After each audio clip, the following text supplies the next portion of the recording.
we talking about that? Come on. You don't want to talk about Back this? to this. Hell no. It's why 50 hates your ass. 50 hates me? Hell yeah. No, seriously, 50 hates me. Yes. Anything that came out of his mouth, I ain't got nothing to do with it. I don't care what it is. I don't care what he said.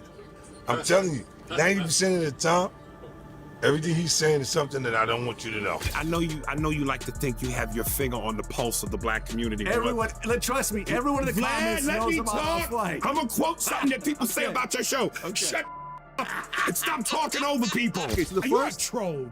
I'm not a troll. I sometimes not get. I don't get it right sometimes. But you think you get it more right than me. And this is just my pigmentation. I live in this skin.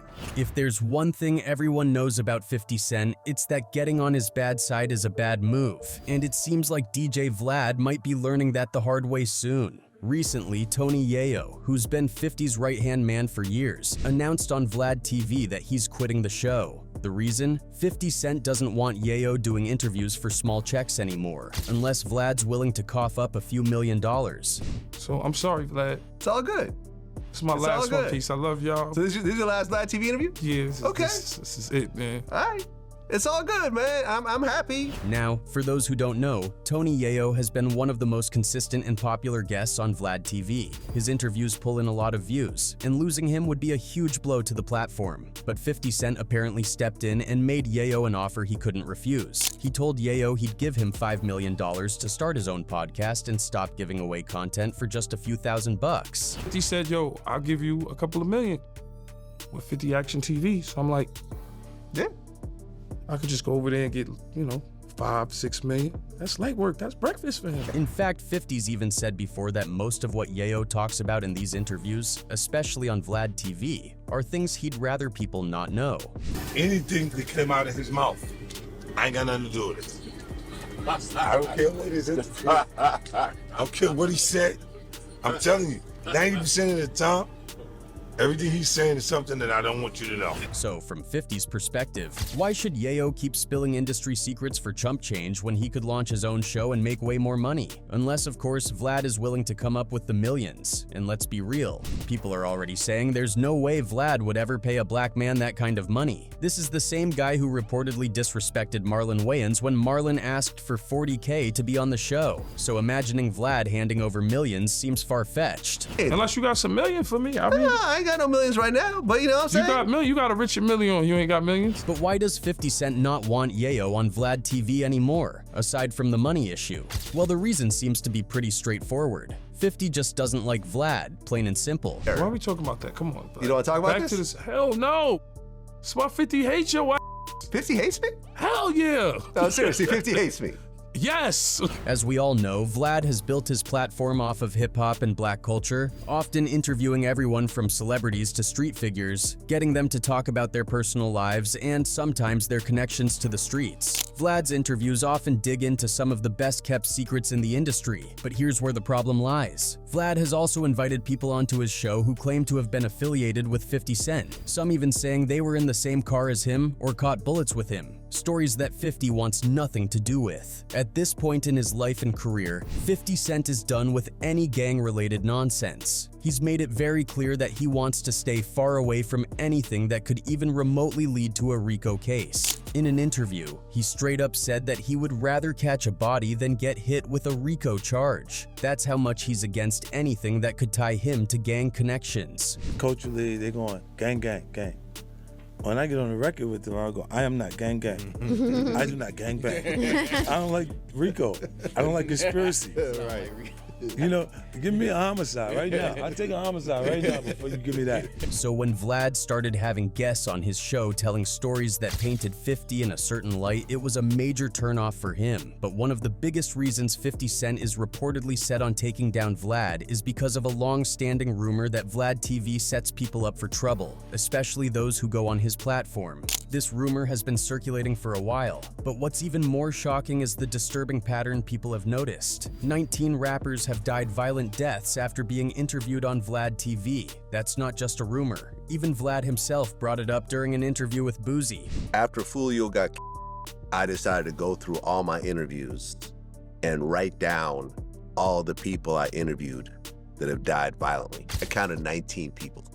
Jimmy Wopo, 21, Doe B, 22, J The Youngan, 24, BTB Savage, 26, FBG Duck, 26, Fulio, 26, Mo 3, 28. It's a statistic that has a lot of people side-eyeing the platform, wondering if there's some sort of curse attached to it. One of the first tragic cases tied to a VladTV interview was Jimmy Wopo. Wopo was a rising star from Pittsburgh, known for his raw talent and ability to capture the gritty reality of life in his city. He went on VladTV and openly talked about the violence in Pittsburgh, explaining how boredom and lack of opportunity often led to deadly situations. For me, what I'm doing with my rap now, over the last year and a half, I changed my life and on some straight rapping and how they focus on me. Sadly, on June 18th, 2018, just after his VladTV appearance, Wopo became a victim of that same violence. He was involved in a double shooting in his own neighborhood, a place where he had built his music career and made a name for himself. Wopo and another man were shot while sitting in a car, and tragically, Wopo didn't make it.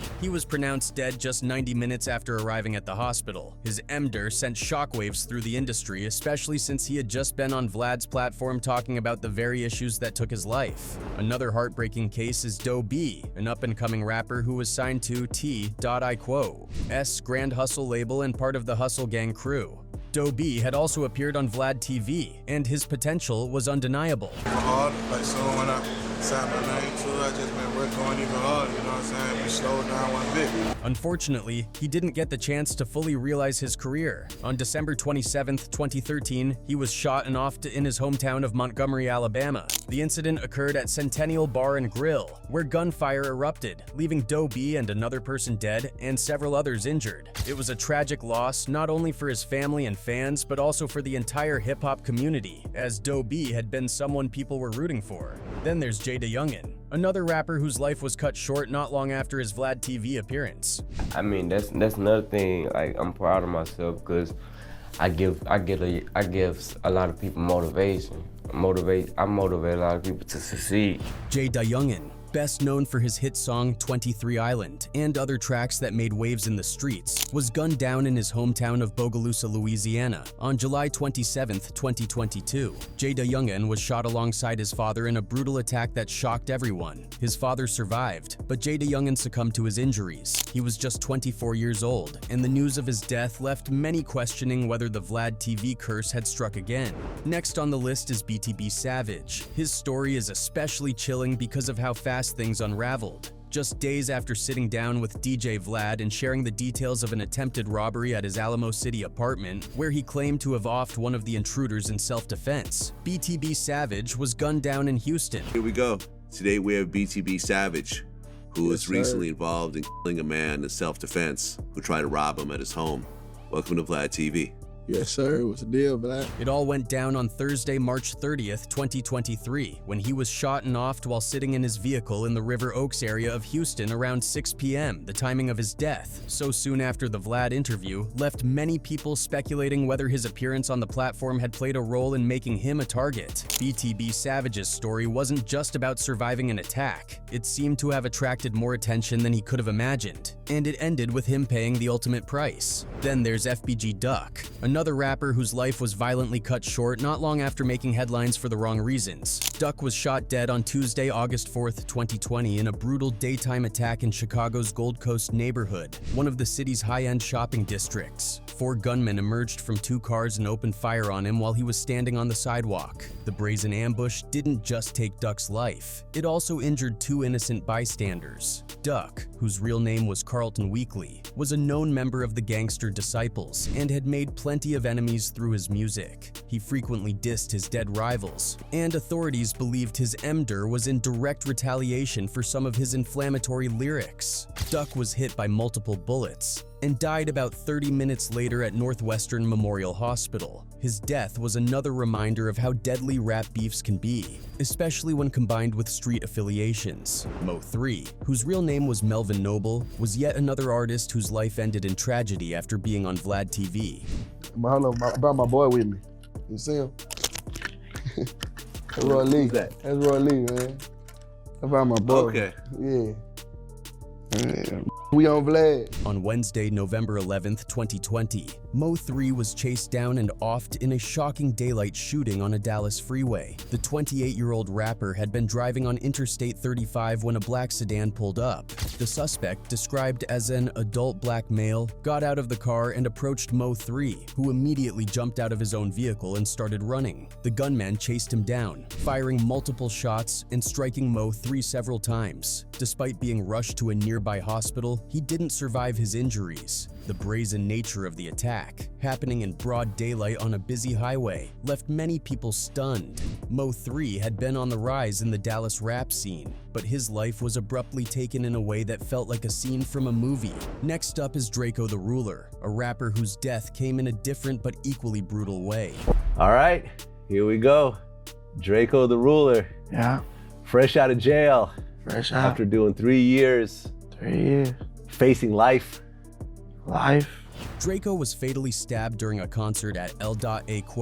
S Bank of California Stadium on Saturday, December 18th, 2021. The event, known as Once Upon a Time in LA, had a massive lineup featuring legends like Snoop Dogg, Ice Cube, and 50 Cent. Draco was set to perform at the concert, but before he could take the stage, violence erupted. Paramedics were called to the scene around 8:40 p.m. after a report of a Draco was rushed to the hospital in critical condition but tragically died from his injuries. His death shocked the hip-hop community, not just because of how it happened, but because it took place at such a high-profile event. Next up on this unfortunate list is Takeoff, one of the members of the legendary rap group Migos. Proud I am of y'all and all the success and everything else like that. You know, I feel like I got to see it right before it happened.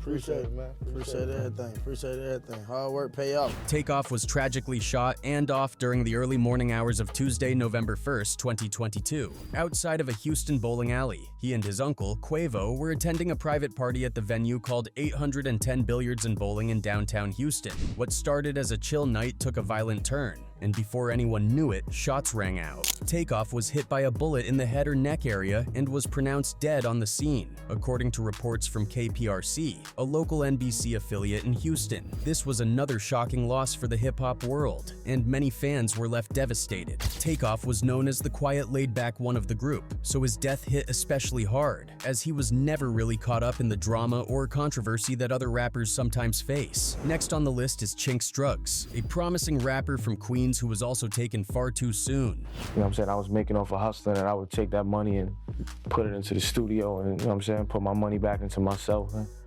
you know what I'm saying? I started that at a young age, and I never stopped since then. Chinx, whose real name was Lionel Pickens, was gunned down early on Sunday, May 17th, 2015, as he drove through Queens in his Porsche. Chinx had been on the rise, making waves with his music and affiliations with French Montana's Coke Boys label, but his life was tragically cut short over an ongoing beef. He was only 31 at the time of his emder, and his death was a major blow to the New York rap scene, where many had seen him as the next big thing. Then there's Slim 400, a rapper out of Compton who also met a violent end. How old were you when you started seeing that? 11. 11 years old, like, you saw a shootout. Hell yeah, like. Okay.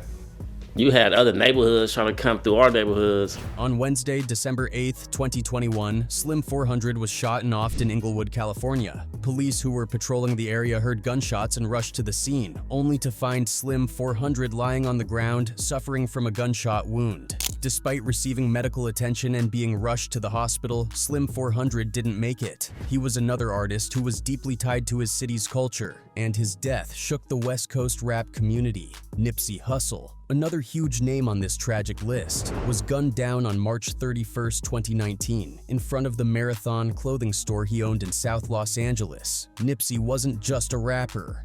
He was a community leader, entrepreneur, and activist. Our generation, you know what I'm saying, was kind of responsible for like putting it on the map in terms of like hustling in business. His death followed a heated argument with a man named Eric Holder, who reportedly accused Nipsey of snitching. Holder left the scene but returned shortly after, armed and ready to shoot. He opened fire on Nipsey, K-ing him outside his store, the very place where he had poured his heart and soul into uplifting his community. Nipsey's emder sent shockwaves across the globe, not just because of his music, but because of the work he was doing to make a difference in his neighborhood. He was a symbol of hope and change for many, which made his loss all the more painful. Next up is Young Greatness, a rapper from New Orleans whose life was tragically cut short in a robbery attempt. But there ain't gonna be no hate like, you know, the city where you from. You know, I'm faced with it every day. You know what I'm saying? You just gotta, you know, I just keep on moving. Theodore Jones III, better known as Young Greatness, was shot and offed on October 29, 2018. He was shot in the back as he tried to flee from his attackers, running so fast that he actually slipped out of his shoes before collapsing. His emder was a reminder of the dangers that many rappers still face, even after they've made it out of the streets. Greatness was known for his hit single Moolah, and his death left a huge hole in the hearts of his fans and the New Orleans rap scene. Snooty Wild, another rapper taken too soon, was shot and offed in Houston, Texas on February 25, 2022. I ain't just wrong decision in the streets, being in the wrong place at the wrong time. Just being young, man, you know what I'm saying? You know, just one of them worst experiences in your life, that's all. Known for his hit song Yayo, featuring Yo Gotti, Snooty was found in a ditch next to an SUV with a gunshot wound to the neck. Police arrived at the scene around 2 a.m. to find Snooty gravely injured, and despite their efforts, he didn't survive. Snooty Wild had been a major figure in Memphis rap, and his death was yet another heartbreaking chapter in the ongoing violence surrounding the rap industry. Then there's young Dolph, a Memphis legend who was gunned down on November 17, 2021. Born in Chicago but raised in Memphis, Dolph had made a huge impact on the rap game with his gritty, real-life storytelling and entrepreneurial spirit. You know what I'm saying? Like, you know, saying that it's like TV, really straight up. Like a lot of people watch the movie Boys in the Hood. Like, I put on everything like that how Hood was for real, like growing up in the 90s. He was visiting Makeda's Butter Cookies, a local spot he frequently supported when gunmen pulled up and opened fire, K-ing him on the spot. His death shook the city of Memphis and the rap community as a whole, as Dolph was known for giving back to his community and uplifting those around him. Losing young Dolph was like losing a pillar of strength and hope for many people in Memphis and beyond. Then there's the case of Julio Fulio. On June 23, 2024, Jacksonville rapper Charles Jones, better known as Julio Fulio, was tragically shot and offed in Tampa. Numb to the death and the kill, or does it still hit you the same way each time?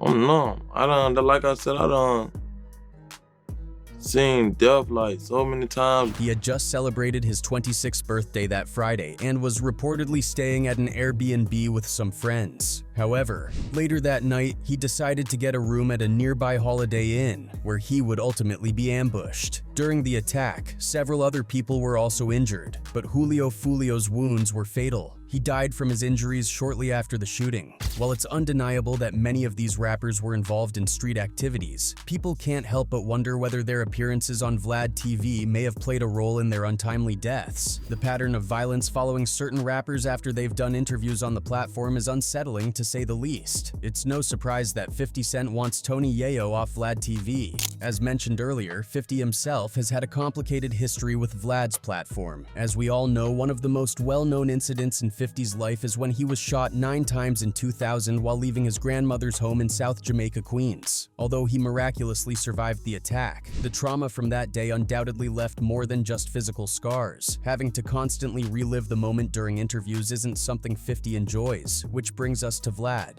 During one of VladTV's episodes, Vlad aired an interview with 50's former associate and ex-Emder Inc. CEO Cal Dawson. In the clip, Dawson claimed to have been with 50 Cent on the day of the shooting. He recounted the moment in detail, saying, "I was in the passenger seat, we pulled up in front of this house, and we were sitting in the car. Some kid with a hoodie and a ski mask started walking towards us. At first we didn't think anything of it, but as he got closer, he pulled out a gun and started shooting. However, 50 wasn't having it. He quickly took to Instagram to call out the story as false, labeling the video fraudulent in big red letters. Alongside a screenshot from the video, 50 wrote, "I want this video taken down now." The message was loud and clear. Vlad, understanding the seriousness of 50's post, removed the interview from both his YouTube channel and the VladTV website. That clip has since been wiped from the platform, but it's just one example of why 50 Cent wants nothing to do with Vlad. Now, 50 isn't the only one one who has issues with Vlad. Royce Da, 5 and 9, also had a public beef with the media mogul after Vlad allegedly misquoted Minister Louis Farrakhan in an interview.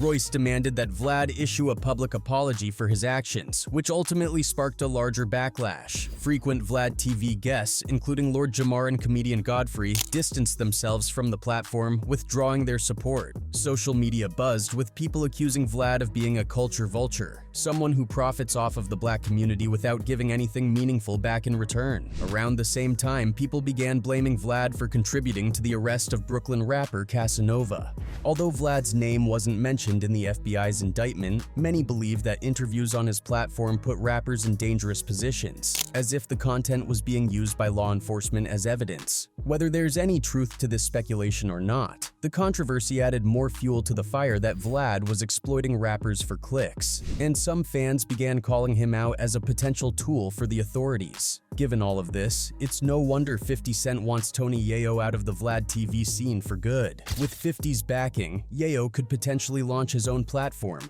and if Yayo does make that move, it could signal a major shift in the industry. At this point, many believe that VladTV might be on the verge of losing its relevance. With Yayo possibly heading out and other notable figures distancing themselves, it's clear that big changes could be coming for the platform.